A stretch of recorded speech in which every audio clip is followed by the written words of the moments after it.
Now back to the crossover with Marlon Jones and Armon Williams. All right, welcome back to the crossover. Marlon Jones, Armon Williams, KDUS 1060, brought to you by Western States Plumbing and AC, where members receive 2 annual maintenance visits, as well as up to 20% off for repairs and new systems. Call today, 480-712-8908. Once again, that's 480-712-8908. And don't forget, you can call into our listener line, 602-260-1060. And for those of you that like to go out and hang out and kick it, just want to let you guys know that you need to strap in for Biketoberfest at OTG Sports Grill from Wednesday, October 4th through Sunday, October 8th. Marlon and I will be partaking in those festivities. Come October, Biketoberfest week includes a Harley-Davidson raffle, poker run, live bands, Miss Mike Biketoberfest pageant, beard contest, barbecue cook-off, raffles, biker games, food trucks, vendors, and more. It's a week's worth of great live bands, food, drinks, atmosphere, and bikes, baby. So check it out. OTG Sports Grill at 801 South Power Road, just north of Southern Avenue on Power Road in Mesa. And also wanted to mention that it's a great atmosphere for professional football, for NFL football. Oh, yeah. But OTG Sports Grill, they also want to let you guys know that they have great college football atmosphere as well. So you guys on Saturdays, and we're just a couple weeks away from Right. week 0, and then, of course, week 1. It's a beautiful place. They remodeled. Absolutely. Added a lot more space, a lot bit more TVs. So there's plenty of space to watch the games. The Biketoberfest event is going to be absolutely bananas. It is. You guys have to Can't show wait. up. What did Bart Scott say? Can't wait. Yeah, can't wait. So shout out to our people. Got to give a shout out to Jason, Don, and of course Dave and Ann, the owners of that wonderful facility, and allowing us to be a part of that wonderful event on the last day doing our show there. I can't wait. Yeah. So go on down to OTG Sports Grill, once again, 801 South Power Road, just north of Southern Avenue on Power Road, Mesa. All right, I wanted to get into this controversy that's been kind of a buzz over the last week or so. It's the Michael Oher story, the Blindside lawsuit, and it's taken several twists and turns, and the latest twist that's happened from this, or that's taken from this lawsuit, is that in a surprising turn, the Tuohy family, they were trying to defend their conservatorship over Michael Oher. Well, now they're rescinding it. Now they're going to they're going to go ahead and go to the courts and ask for them to go ahead and remove them from the conservatorship of Michael Oher, who says that he just recently found out about the conditions, what a conservatorship really was and what it meant as far as them being, I guess, allegedly taking advantage of him, exploiting him for over what he's been able to accomplish. Isn't this kind of what Britney Spears went through with her family, of the conservatorship? I think it's kind of a similar. A little bit, except it was her father. It was like kind of direct blood, but yeah. Okay, but this, I knew this movie. First of all, the movie was too good to be true. Mm-hmm. First of all, you knew that they took all kind of liberties with that movie. Sure. So. And Sandra Bullock she got an Oscar. Yeah, she got an Oscar. Congratulations to her. Yeah, send it back. You think she should give it back? No, I'm just playing. Because I'm like, I don't think she should send it. She didn't know. You know what? As a matter of fact, I'm on my controversy today. You know what? I'm on my controversy card today. Send it back, Sandra. You don't deserve it. I could tell you on your card. Yeah. As a matter of fact, Sandra Bullock, actually, they asked her about it, and she recently she acknowledged that she had no idea what was going on. I'm going to pull this up. So Sandra Bullock's reaction to Michael Oher drama shows how little the cast of The Blindside knew about what was actually going on. This was an article in She Knows by Giovanna Gellhorn. This was August 17th. It said earlier this week, Michael Oher, the retired NFL player who inspired the hit 2009 film The Blind Side, stunned the world when he filed a petition claiming that the Tuohy family never adopted him and tricked him into a conservatorship instead. Knowing how much the movie's audience rooted for Michael and his family, it's safe to say the news was a shock to his viewers. And as it turns out, the news was just as shocking to those who were on the movie as well. And it goes on to, I'm trying to find it. Let's see. Sandra Bullock, she said in a statement, she hates that such a wonderful story, a spectacular movie, and a spectacular time in her life now has been tainted. The source said Bullock won Best Performance by an Actress in the Leading Role, Oscar for her role in The Blind Side in 2010. So apparently she had no idea. I mean, you wouldn't expect. She's just an actress.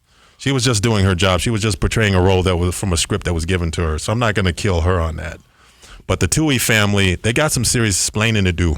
Yeah, they do. And, it's just a shame.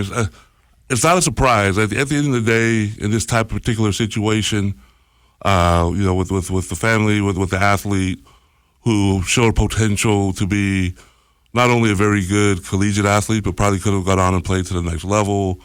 So you talking about Oher? Oh, talk about Oher, absolutely. Yeah, Oher did play in the NFL. Yeah, I know. That's what I'm saying. I'm saying that the family saw this and took full advantage. Well, not only that, but they took advantage of their situation with their relationship with Ole Miss and getting him into Ole Miss University. Right. Okay. Because I don't know if he would have probably played at Ole Miss had it not been for their relationship with him. And apparently the husband, Sean Tuohy, he has he's got close ties with Ole Miss, and they already had money going into it. For a lot of those people, like, they didn't need the money. It doesn't matter. Greed is greed, man. Greed is greed, absolutely. And when you have an opportunity to potentially to exploit, at least allegedly exploit somebody, where you can go ahead and be help benefit an institution that you're closely affiliated with, I could see them definitely utilizing their clout and their pull to go ahead and try to get this kid try to get Michael Oher to Ole Miss like they did. Right. I'm going back and looking at the 2010 Oscars and seeing who Sandra Bullock beat. Right. To win that award. That was 2010, right? Yeah. So she beat Meryl Streep. Okay. Helen Mirren. I think Carrie Mulligan, and then Gabourey Sidibe from Precious. Okay. So I'm going to need a recall on that. You're going to need a recall on that? I'm going to need a recall on this. Yeah, that's some hella good actress that she beat for portraying a role of a character that apparently the story was fantasy. Not exactly. Yeah, it was a stretch. A stretch is an understatement of the year. It was a stretch of a story. But TMZ is actually was trying to at least as of a couple of days ago, trying to pile on Michael Oher, saying that he knew what a conservatorship was. Oh, really? This is their story. We're talking about it. We're talking about it now. I still don't know what it is. I don't. I'm just really starting to learn about it too. Like I heard about that whole Britney Spears controversy, and I'm like, what the hell is this with her father? And this is a quote that Michael Oher made when he wrote his book in 2010. I guess he was probably ghostwritten, but it says it kind of felt like a formality. This is Michael Oher. This is 2010. As I'd been part of the family for more than a year at this point, since I was already over the age of 18 and considered an adult by the state of Tennessee, Sean and Leanne would be named as my legal conservators, Oher said. Now it goes on, it continues. That's a gotcha moment for teams. Oh, y'all see, you knew it exactly what. But here it goes on. It says, Michael Oher, he continued, they explained to me that it meant pretty much the exact same thing as adoptive parents. But the laws were just written in a way that took my age into account. Honestly, I didn't care what it was called. I was just happy that no one could argue that we weren't legally what we already knew was real. We were a family. He had no idea what a conservatorship was, TMZ. No. You can't sit there and use that as a gotcha. Even like he goes on in his statement, he says, I don't care what it was. I just wanted to be part of, this family unit, which now it turns out that they never adopted him. So that was false. Completely false. And like I said earlier, I kind of interrupted you, but we're talking about it right now. Right. And I still have no idea what conservatorship is. We're going to have to get like an attorney, man. Yeah. To tell us exactly what a conservatorship is, because I have no idea what the hell it is. Between that and adoption. Yeah. Yeah. It's so, it's crazy to think that he would know what it meant. Because like I said, we're sitting here discussing it. We got Wikipedia, we got all kinds of definitions in front of it, and I'm still clueless. And the author of the book, The Blind Side, which became a movie, the guy's name is Michael Lewis. He also defended the Tuohy family, but here's the twist: he's a lifelong friend of course. Sean Tuohy. So all this stuff, like, all this circumstantial stuff. Oh, Michael, he knew what a conservative. No, he didn't. No. He just said what they told him. For sure. But they didn't explain exactly what it was or what the implications meant behind it. And then and now the author of the book, before it became a movie, he's defending it, but he's lifelong friends with Sean Tuohy. Man, that almost automatically disqualifies you from being a credible source. Any of this affect Michael's money, his earnings? Well, he's claiming that he potentially lost out on millions of dollars that they pocketed, that they didn't go ahead and cut him in on the deal. I think that's ultimately what the whole thing was about. Oh, okay, for the movie. He made his money in the NFL. It's right. just the money that was created, or that they believe that he believes was that they pocketed and made from all movie? of this, that they never cut him in on any of those earnings, and he's now finding out that a conservative, Right. at least he claimed that he's recently found out what a conservatorship was, and then how much it impacted him, Sure. as far as him getting what he was entitled to get. Okay. So it's pretty interesting. Yeah, And we'll kind of like stay in that thread. For sure. Let's do it. A thought a little bit later on in the show. But coming up next, is this a DeAndre Ayton we can expect to see next season from the Suns? Because if it is, sign me up. You're watching The Crossover. You're listening to The Crossover, KDUS 1060.